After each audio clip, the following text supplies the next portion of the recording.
No, ngibonga ithuba wesihlalo. I'm certain that I'm going to be less than 5 minutes, or if at most 10 minutes. And I'm also not going to be tempted to speak on the issue of Limpopo, as that resolution of the committee is gone, including Chair, the provocative utterances that were made around if there are other people with sources as it relates to the University of Limpopo, they must bring them forward. Those were the utterances of the DG, but we'll deal with that on the 30th of July. So I'm not going to deal with that, Chair.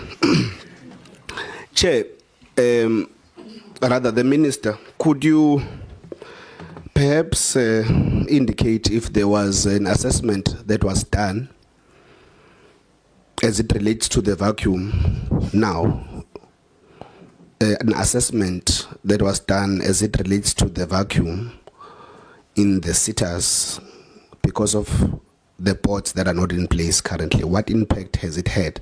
Has there been an assessment that has been done? And what impact does it have in the governance or operations and functions of the sitters currently? Thank you so much, Honorable Msezane. All of us were concerned about the question that you are raising.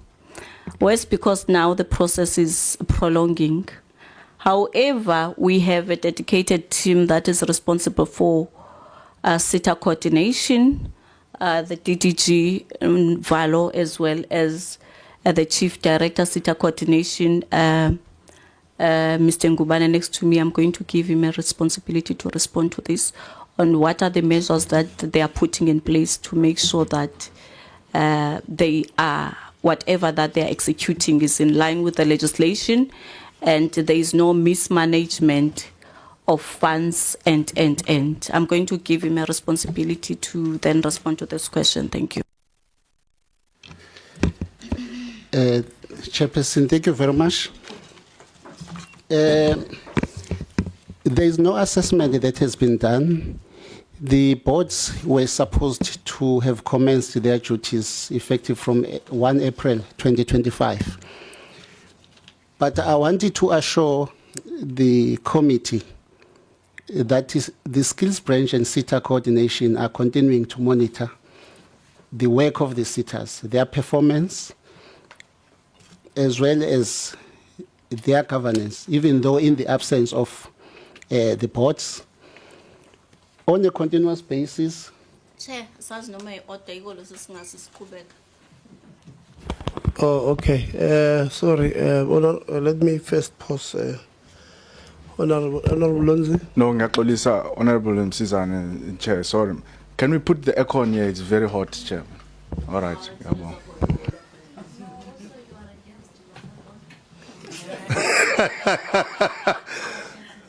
Yeah, no, we will speak to them, but please, no. Let's not abuse our invitees. Yeah, Honorable Khakao says no, you're a guest. Sorry, thanks. Anala is working on it. Thank you so much, Chairperson. I wanted to assure the committee that sitter coordination still continues to manage the sitter performance and governance to ensure that we make the sitters to report. The focus of sitter coordination's responsibilities is to look into the sitters complying with the regulatory frameworks that are in place with regards to sitter governance. Part of that is that following the minister's request from National Treasury to get approval to appoint the CEOs to oversee the governance of the entities, these entities will be able to submit annual financial statements. That is part of the governance matters.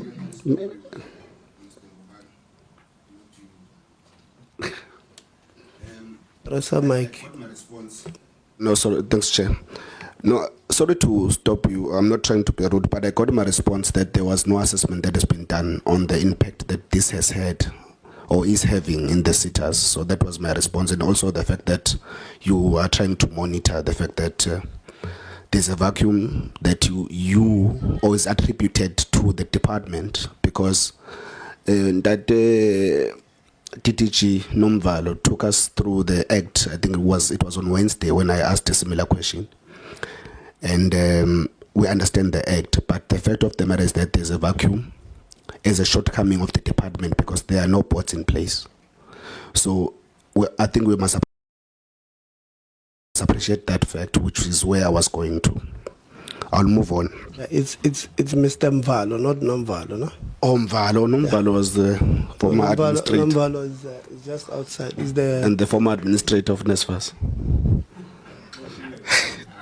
Yeah, so I'll proceed, Chair. So my second question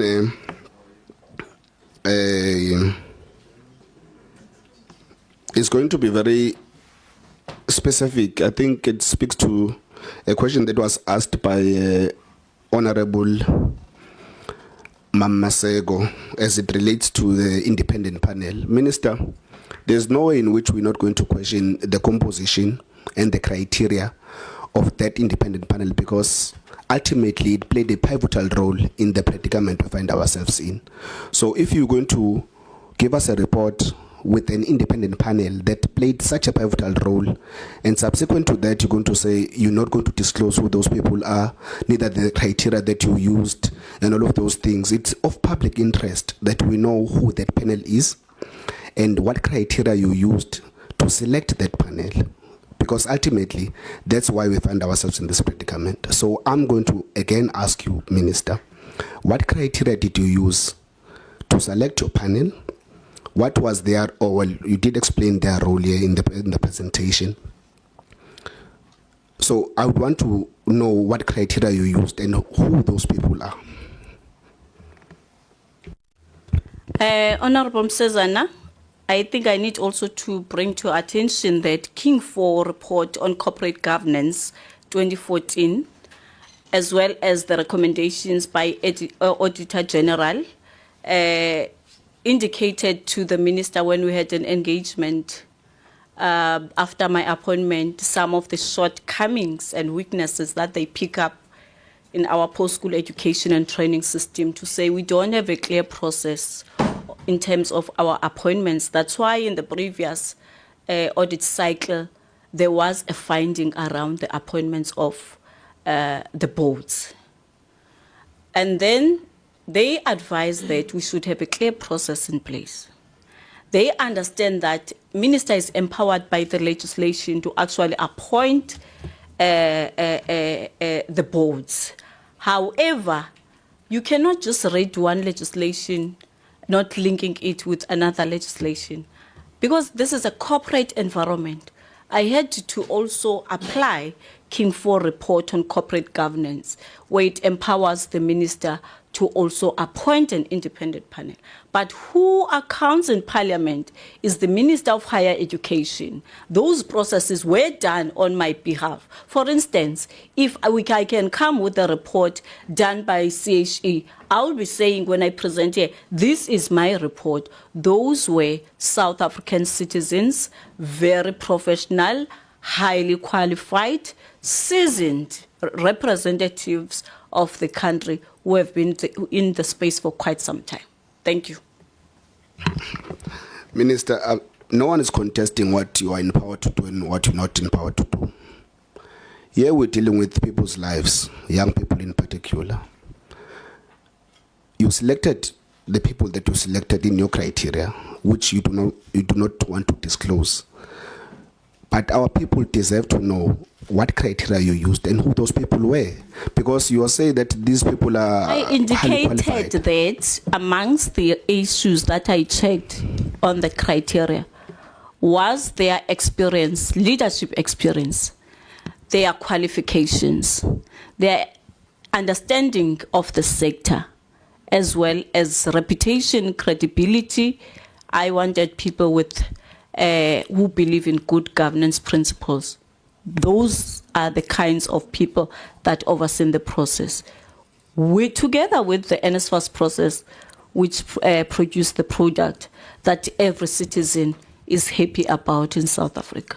So it's the same team that is helping me. It is still going to help me because I believe they possess the skills and competences that I need for me to execute my responsibilities. Now, Minister, seemingly this is going to turn to a dialogue where you don't respond, but you just play around words. So these people did this amazing job for you that you ultimately account for, and they remain ghost people that we must not know who they are. Neither that criteria, because that criteria is something else. But I still maintain we want to know who those people are. I'm saying I was executing my responsibilities as empowered by the Skills Development Act. The oversight role of the committee is to look at the performance of the entities, not to scrutinize the provisions in the act that empowers the minister to execute her responsibility. This is a prerogative of the minister. It lies with the Minister of Higher Education. No, thanks, Minister. I'll proceed. At least we have you on record on all of that. Thanks.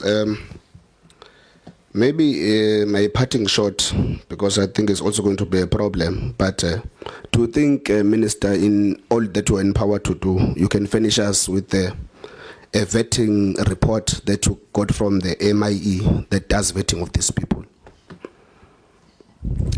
I don't have any problem, Chairperson, to share the vetting report with the portfolio committee. I'm going to share it with your office, Chairperson.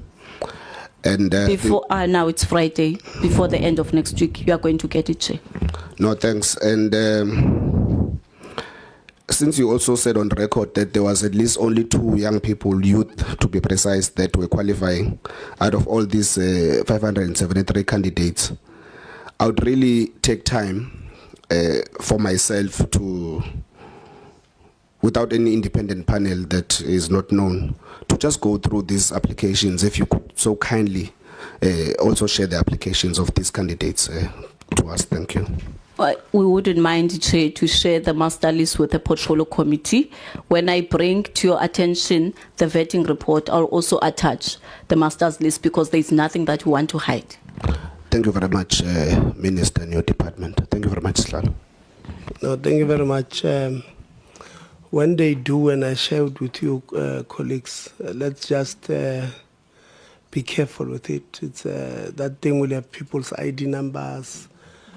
Yeah, so we must not be reckless in sharing it. They are going to share, Yeah, Chair. yeah, let's. Chair. Yes. I can see that.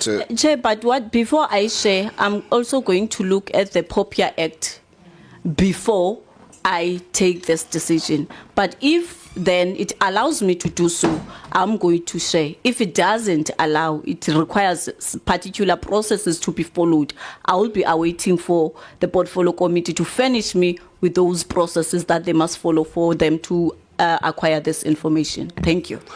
Thanks, Chair. Maybe on that, I mean, the minister and the department has already shared this information with the public. This was broadcasted nationally and internationally, so I do not understand which, or is it the other section, you know, but be that as it may. Please protect me, Minister.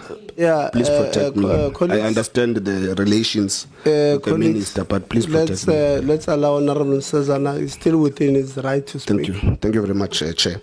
There was one question I think I skipped here, Chairperson. Minister, we appreciate the fact that you said you listened to the outcry of the public. It's really commendable of you and your department. I'm sure it's within your powers, as you indicate. But I want to give you a scenario where these candidates reapply again, and they're still qualifying, of course, as you have said, and obviously, coordinating officer Babu Ngubane has indicated that they are highly qualified. They reapply. There's no new applications if they are, but they still are the ones that are outstanding. What do you do? Do you again appoint them, or do you set them aside because the public is not happy with these current candidates? What do you do in that scenario? I think it's misinformation to say the public is not happy about those profiles. The public is not happy to hear that some of them, they are associated with political organizations. Not all those professionals. We are not going to allow a situation where we're going to tarnish the image of reputable people because of our own problems of political association. Because it is not legislated, I will be asking the panel to say, amongst the issues that they must consider this time around, is to make sure that the outcome is balanced. It is not dominated by political associated individuals. It doesn't mean these people are going to be set aside. They are not allowed to apply. They are allowed to apply. They are allowed by the Constitution to participate in each and every activity that is taking place in the country as citizens of this country. We cannot breach the Constitution because there are people that we do not like or we do not love. Those are highly educated people in South Africa, daughters and sons of the soil. Because of our own differences as political parties, we cannot just tarnish their images. They worked for those degrees. They worked to build their profiles. We cannot just take that thing for granted. They've invested in their growth and development. If they feel they are still interested to raise their hands, they have a right in terms of the Bill of Rights to be nominated by their organizations. No one is setting those people aside. The only thing that I've done is to withdraw their appointments. We are reopening and recalibrating the process. Thank you very much, Minister, for your extended response. Ngiyabonga, Chairman.